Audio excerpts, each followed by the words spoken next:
The dinner should have been perfect: candlelight, silverware, soft background jazz from a live quartet, the kind of dinner where love gets sealed with champagne and pedigree.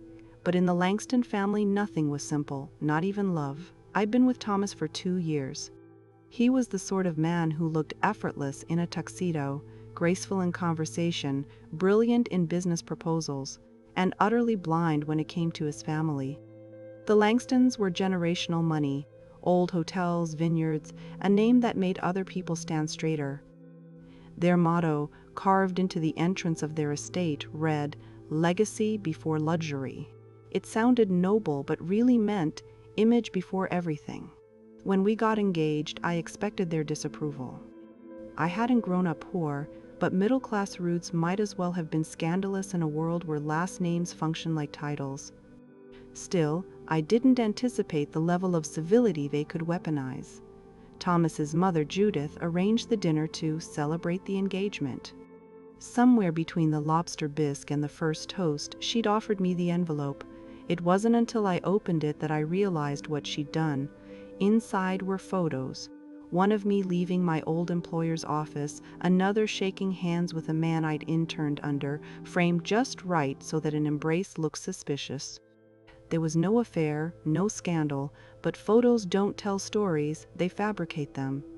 "I had a private investigator look into your past," she said calmly, sipping wine. "You should understand, here reputation matters." Thomas choked softly. "Mother? Oh, please," she said. "Don't act shocked. Your world will assume things. Better to confirm them first." I looked at her evenly. "And what is it you want?" Her smile was delicate, razor-edged. "Prove that you're marrying Thomas for him, not access. We're offering a test. For everyone's peace of mind." "A test?" She gestured toward the document slid under the photos. "An agreement, almost 3 pages thick. Decline any claim to the Langston family businesses, inheritance, and estate. Decline any joint accounts until the marriage's 5th anniversary. Do that and we'll bless the marriage publicly." I read the clause twice. "And if I don't?" Her eyes sparkled. "Then you'll have proven my concern right." Thomas tried to intervene, but I stopped him with a small motion.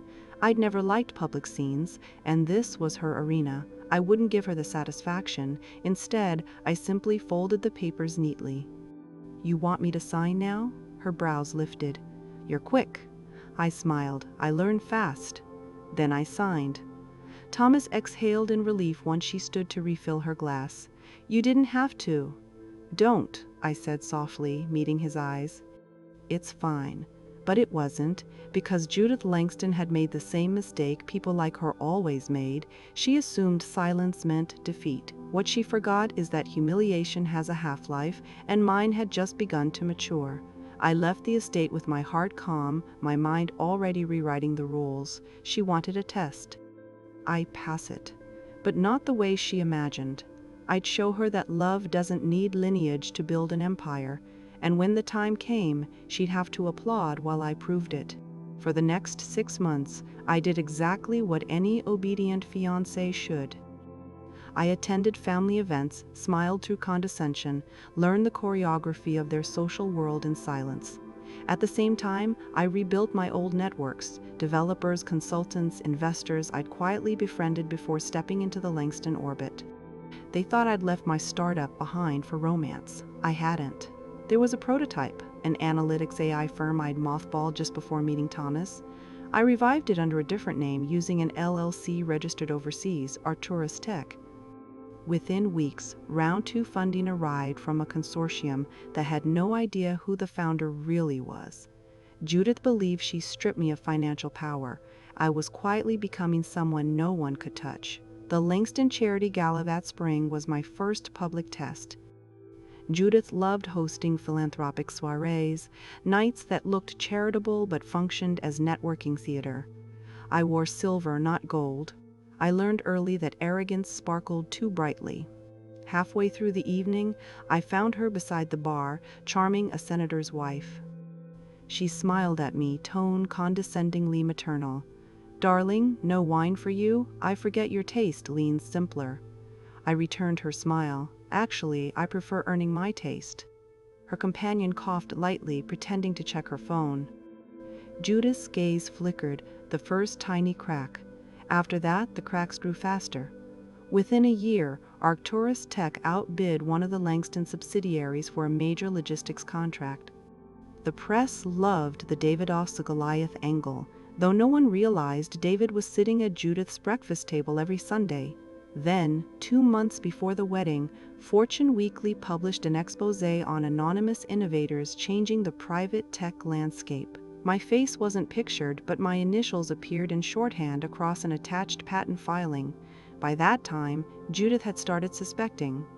Thomas, loyal but naive, had no idea. He kept saying, "Mother's warming up to you." I smiled every time, knowing warmth can burn. Every revenge reaches a point where you have to decide, do you let them crash, or do you gently guide their fall? I chose the latter. The night before our final pre-wedding dinner, Judith invited me to her private study. Same polished tone, softer edges. "I misjudged you," she said. "You've kept your word. I respect restraint." Here it comes, I thought. The apology built like a performance piece. However, she added delicately, your company's success has drawn scrutiny. You understand why some investors feel uneasy. Feigning surprise was easier than expected. Company? Her mouth tightened. The Arcturus deal. Your name is on derivative filings. Thomas reads the same business newsletters I do. Then he knows it's legitimate. That's not the point, she snapped. You circumvented transparency. If people think you hid it. I set down the tea she'd poured. They'll think I built something without your permission? Isn't that the real issue? Her mask slipped just for a breath. Women like us survive by playing inside boundaries. I stood. Women like me survive by redrawing them. The silence afterward was final. The wedding was perfect, of course, every marble and flower precisely her design.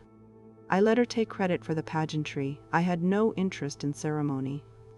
What mattered came 3 days later during our first press feature as a married couple. The interviewer asked Thomas about our collaborative philanthropic plans. He deferred to me, smiling. My wife has her own projects. I turned to the camera, wholly serene. Actually, Arcturus Tech will be partnering with the Langston Group this quarter. We're purchasing 40% of their logistics arm. Thomas blinked. Judith went motionless. Technically, it wasn't hostile, it was business. But everyone in that room knew exactly what I'd just done. It took her 6 weeks to recover composure, 2 more months to step back from public duties, officially for health reasons. Behind the polite press releases, she knew what I'd left unsaid. You tested me. I aced it. Even revenge cools eventually. One night, years later, Judith sent me a letter from abroad.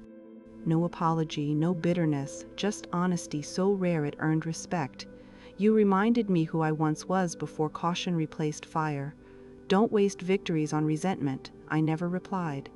But I framed the letter in silver matte, a trophy more meaningful than any merger. Because true revenge isn't their ruin, it's when they finally salute you without realizing they're doing it. Success had a sound. It wasn't applause. That was fleeting.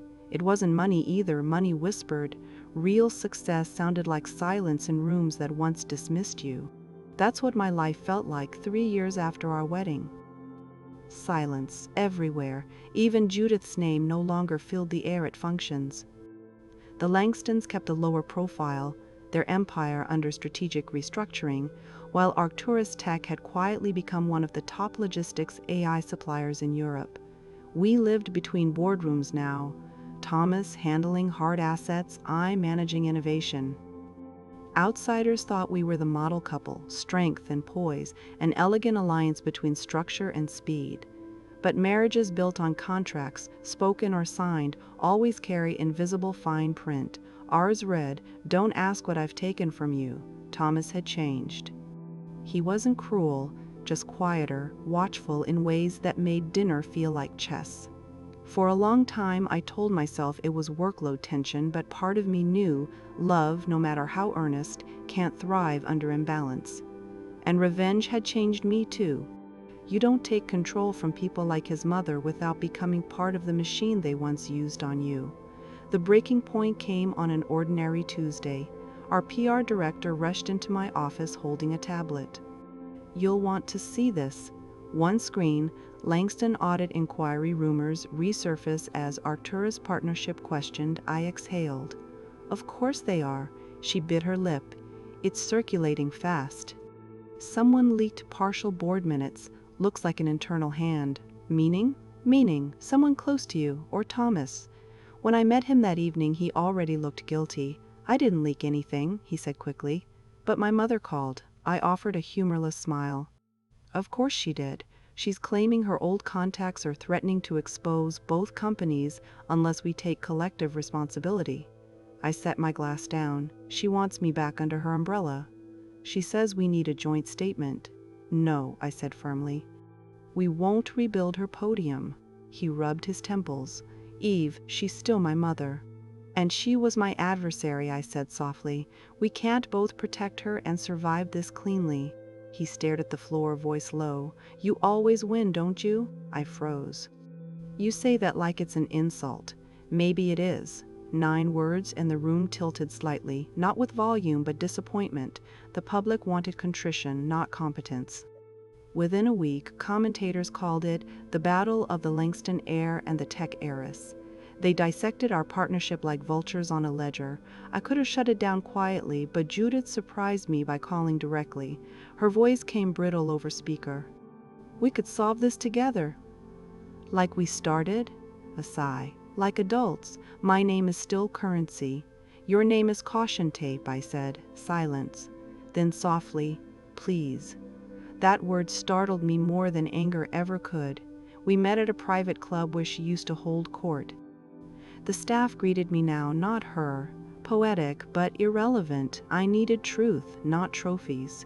She looked older, the edges of ice finally thawing into fragility. "They'll ruin Thomas," she said.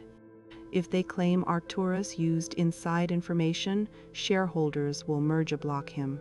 I narrowed my eyes. "And what's your play? Offer me absolution in exchange for taking the hit?" "No," she said tiredly. "You're the only one who can save us because you're clean." "Us?" I repeated. "Yes, I created the enemy. Now I need the woman who beat me to win my war." For a long time, neither of us spoke. Behind her, the city lights shimmered in the window like caution, cold, beautiful, and infinite. "Why should I trust you?" I asked eventually. "Because this time, losing means taking him with me," she said quietly. "And you love him, no matter what you tell yourself?" She was right. Revenge can replace love for a while, but not forever. And I had loved Thomas once with something painfully pure. Before signatures, before suspicion, I couldn't let him drown in a battle he didn't start. So we struck a truce. She'd reopened some of her frozen holdings to show financial transparency. I'd leak a controlled report proving that Arcturus had purchased its data legally. No one would end rich in pride, but everyone would end free enough to survive. For 2 weeks, we operated like allies. Her precision returned, my ruthlessness sharpened. Together, we orchestrated a narrative that transformed scandal into reform, from feud to future, mother-in-law, and Tech CEO, launch ethical, commerce, initiative, ridiculous headline, perfect timing. Investors loved redemption arcs. But power always tests whether you've really learned mercy. The day before our announcement, she sent me one last file. A small USB titled Backup. Inside, detailed proof she could have used years ago to annihilate me. Personal correspondence, early prototypes, even my hidden shareholder history. She'd kept everything. But now she'd included a note, "You win clean," or "History repeats." I understood. She wasn't threatening me anymore. She was warning me, reminding me what unchecked vengeance does to everyone it touches. I deleted the files, then called her. "Consider it erased," she exhaled. "Then maybe I can finally sleep." The announcement went viral. The unlikely alliance of former rivals transforming their feud into a philanthropy model. Overnight, the Langston stabilized and Arcturus gained a reputation for transparency. We'd rewritten our narrative, again, but this time it didn't feel hollow. When I visited her office a week later, she smiled genuinely for once. "I underestimated how good redemption looks on us." "So did I admitted. She nodded toward the window. People like control because they mistake it for safety. You never need it either. Then what do I need? I asked. She smiled faintly. Peace. It was the last conversation we ever had. A month later, she died. Quietly, in her sleep, her empire left in trust for Thomas, who looked at me differently after that. There was admiration again, and something else, understanding. The next year was ghostly calm, and in that space Thomas and I slowly rebuilt. Not the marriage the magazines celebrated, but something honest, stripped of ceremony. We started spending weekends at the old Langston vineyard away from the city. I learned to let go of small wars. He learned that strength doesn't always mean resistance. We didn't need to fix everything, just stop breaking it. One evening, pouring wine from the first batch of a new harvest, he asked, "If you could redo that night in her dining room, would you?" The question hung in the air, soft but sharp. "I'd still sign," I said. "But this time, I'd bring my own pen." He laughed quietly, setting his glass down. "You realize you terrify most people? I'm done terrifying. I prefer inspiring fear respectfully." He smiled, eyes finally at peace. You know, she'd have liked hearing that. She always liked the last word. So do you. I raised my glass. Then, let's share it. Several years later, after Thomas and I jointly created a foundation for ethical entrepreneurship, the media dubbed it the Fiancé Fund. I hated the name but understood its draw. Irony sells better than sincerity. Each year, we sponsored 10 underdog founders, young women who'd been told to prove themselves before being accepted. Every signing ceremony reminded me of that first dinner table. Sometimes, as they held their pens nervously, I'd tell them, "Sign it with pride. And make sure it's you who defines what those words mean." They always looked confused, but one day they'd understand. A decade passed before I found time to stop working long enough to notice I'd finally forgiven everyone, her for testing me, myself for winning too completely. The satisfaction of revenge fades, but the meaning of victory evolves. It shifts from "look at me now" to "look what we've built instead." One evening, clearing a storage cabinet, I found the first prenup, the ink still crisp, absurdly formal. Below it, folded carefully, was Judith's final signed partnership letter from our last act together, the one she'd once tried to wield. 2 signatures, years apart, mine steady in both, hers changing from arrogance to humanity. I framed them side by side. Not trophies, lessons. Because every story about revenge has 2 possible endings, victory or evolution. If you're lucky, you get the second. The night the Foundation's 10th anniversary gala ended, I walked out to the terrace overlooking the city skyline. Hannah, the young entrepreneur I'd once mentored, joined me, glass in hand, glowing under the lights. "You know," she said, "people say you built an empire out of spite." I smiled. Spite was just the spark. Vision kept it burning. "What was it like?" she asked suddenly. "The night she gave you that paper?" "Loud," I said softly, even in silence. She hesitated. "If they did that to me, I'd have yelled." "Yelling gives them ownership of your voice," I said. "Silence gives you strategy." She nodded thoughtfully. "Your kind of strength scares people." "Good," I murmured. "It should." We watched the lights for a while before she said quietly, "Do you ever regret not walking away?" I took a long breath of the cold night air. No, because walking away would have changed nothing. Staying changed me. Below, the gala continued. Laughter, cameras, echoes of my name stitched to another headline. But those didn't matter anymore. Success was no longer revenge. It was proof that the test she gave me had turned into my syllabus, and that every woman after me would rewrite her own questions. Because winning stops being personal once you realize it's bigger than your pain. And sometimes the final revenge isn't making them watch you rise. It's making sure no one has to beg for permission to rise again. 15 years had passed since that dinner. Time erases faces faster than it erases lessons. People stopped remembering how the Langstons tried to test me, but I never forgot. Every major milestone, every award, press headline, partnership, traced back to one woman sliding a set of documents across a dinner table with the calm assurance that I would never deserve her son. Where she saw a test, I saw a blueprint. I kept that memory close, not out of spite but out of reverence. It reminded me what happens when someone tries to measure you with a broken ruler. That memory had built an empire, yes, but it had also built me. Now, in my early 40s, I was no longer the woman who needed to win. I had become one who taught others how not to lose. The Fiancé Fund had evolved into a global mentorship coalition. Over 1,000 founders helped through investment, strategy, and network access. My company, Arcturus Global, now operated across 6 continents. My name had quietly replaced the Langstons in the lineage of financial thought leadership. Thomas still chaired one of the boards, though we'd long divorced on amicable terms. There were no battles left to fight between us, only quiet gratitude that we'd outgrown each other cleanly. In truth, we'd both learned from the same woman in very different ways. He'd learned humility. I'd learned endurance. That morning began like any other. A conference in Geneva, a panel on ethical innovation, a line of nervous entrepreneurs waiting to pitch. When the 4th name was announced, I looked up and froze. Samantha Langston, the moderator, said into the mic. The surname hit the air like a ghost. She walked on stage, mid-20s, sharp suit, confident but nervous smile. Her eyes held that same bluish-gray glint Judith's once had, softened by something warmer. My assistant whispered next to me, "Is she?"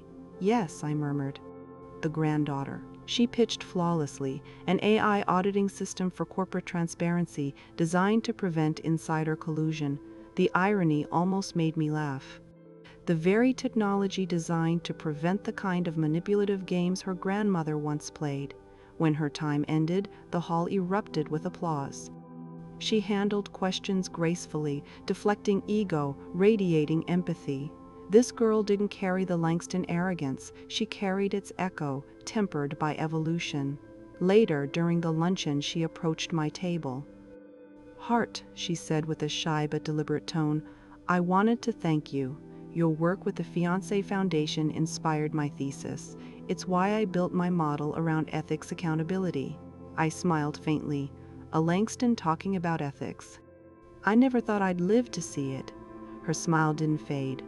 My grandmother told me a story once about a dinner table and a contract that changed everything. I met her gaze fully now. "She told you that story?" "Yes." She said she met someone who refused to fail her test, taught her to measure people differently. "What did she call that someone?" "The storm I deserved," she said softly. That pulled a laugh from deep inside me. Of course she did. We sat together for a moment, 2 women bound by a thread of history neither had chosen but both had rewritten. "You know," I said, "that night she tested me, I thought it was about love. Later I realized it was about fear, hers, not mine." She tried to protect her world from change. Samantha nodded. "My father said she regretted it every day." "Good," I said quietly. "Regret is how wisdom begins." The conference organizers photographed us together for the press. The caption the next day read, "Founder of Fiancé Fund meets the granddaughter of her greatest rival, innovation reborn through legacy." Social media called it poetic symmetry. They weren't wrong. 3 months later, I received a handwritten letter from Samantha. Inside was a short note and another envelope. "Ms. Hart, grandmother left this sealed in her estate with instructions to give it to you if we ever met under amicable circumstances. I think you'll understand. S." My hands trembled slightly as I opened the second envelope. Inside was 1 sheet of paper. Judith's handwriting, older now but steady. "Evelyn, if you're reading this, it means history softened us both. I used the word test to hide my own fear that my world would end with me. You proved it didn't have to.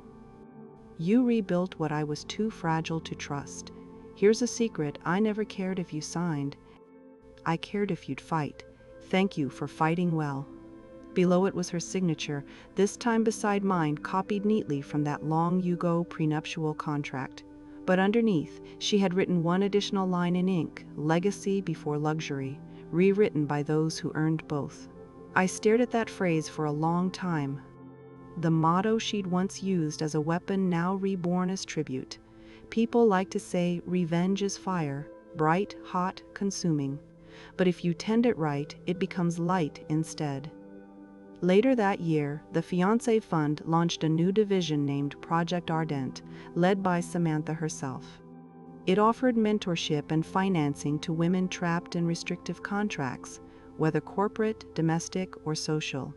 We funded law clinics, global scholarship programs, and a campaign using one simple slogan: sign nothing you don't understand, and sign everything you choose to own.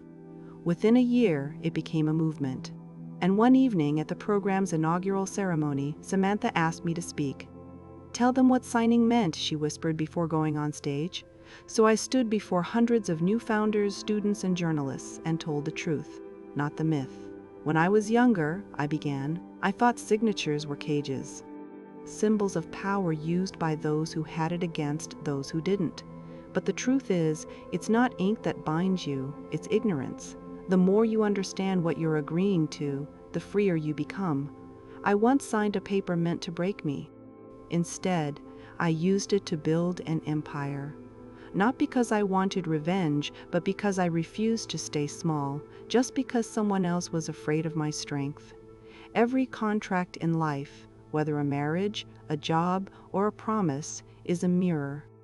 Know what you see before you sign it." The room erupted in quiet, powerful applause. Not loud, not performative, the kind filled with people seeing themselves for the first time. When I left the stage, I found Samantha waiting. "Thought you said you hated speeches," she grinned. "I do," I said. "But truth deserves ceremony." After the event, as guests trickled out, I walked through the empty hall. On a display near the exit, the organizers had printed historical photos, early Langston family images beside Arcturus tech pioneers. In the center, that black and white shot from the night of my original signing. Me, pen in hand, looking calm but lightning-fed. And beside it, a caption written by Samantha herself, "The test that built 1,000 signatures." Outside, Geneva's lake wind bit cold against my face as I stood on the terrace, watching the city lights ripple on the water. Thomas joined me unexpectedly, his hair touched with gray, smile easy. "I didn't think you'd come," I said. "I wouldn't miss witnessing history," he replied. "She'd have liked this." "She'd have pretended she didn't," I said. He laughed quietly, then gone home secretly proud. We stood together in companionable silence. "I read her letter," he said finally. "Samantha showed me." I nodded. It surprised me, not the apology, the honesty. "She always said you changed the family." She was right. "You made us earn respect again, not assume it." "She redeemed herself," I said softly. "And you did too. I just took longer," he smiled. Before he left, he handed me a small engraved pen case. "Samantha insisted," he said. Inside was a gold pin, simple, elegant. Along the barrel, an engraved line read, "For the woman who turned signatures into freedom." I turned it over in my hand, then looked up at him. "She gets her grace from your side." "No," he said. When people ask for my secret, I tell them this: the real revenge isn't proving them wrong. It's living so well that their test becomes your origin story. Because at some point, revenge stops being flames. It becomes foundation. That night, I wrote one last letter, not to Judith, not to Thomas, but to myself. "Dear Evelyn, you don't owe anyone compliance disguised as love. You owe yourself truth sharpened by compassion. You passed her test, but more importantly, you wrote your own. Keep rewriting them long after you're gone." I signed my name, slowly, deliberately, the ink gliding across the paper with the same steady hand that once signed away everything. And when I